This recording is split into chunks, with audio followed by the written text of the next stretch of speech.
ஆண்டவர் இயேசு கிறிஸ்து நம்ம மேல எவ்வளவு அனுபவிச்சிருக்கிறார் தெரியுமா? என்னைக்காவது அதை யோசித்து பார்த்திருக்கீங்களா? உங்க மேல இயேசுக்கு ரொம்ப அன்பு தெரியுமா? உங்களுக்கு உங்க மேல ரொம்ப பாசமும் அன்பும் உள்ள தேவன். அதற்காக அவர் என்ன செய்தார் தெரியுமா? ஒருவன் தன் சிநேகிதனுக்காக தன் ஜீவனை கொடுக்கிற அன்பிலும் அதிகமான அன்பு ஒருவனிடத்திலும் இல்லை. இந்த அன்பை எங்க பாக்குறீங்க? இயேசு கிறிஸ்துவில.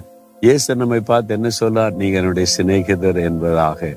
அதுக்காக அவர் என்ன செய்தார்? சிலுவையில தன் உயிரையே கொடுத்தார். எதுக்காக அவர் உயிரை கொடுக்கணும்? ஏனென்றால் அவர் சிலுவையில சிந்தின ரத்தத்தின் மூலமா தான் நமக்கு பாவ மன்னிப்பு. சிலுவையில நமக்காக அத்தனை பாடுகளை ஏற்றுக்கொண்டு மரித்ததனால அந்த இயேசு கிறிஸ்துவின் மூலமாய் சமாதானம், சுகம், நிம்மதி, ஆசீர்வாதம், விடுதலை, எல்லா ஆசீர்வாதத்தையும் நம்ம பெற்றுக்கொள்கிறோம். என்னுடைய சிநேகிதனாய் சிநேகிதியாய் உன்னை நேசிக்கிறேன். நீங்க அவரை நேசிக்கிறீங்களா?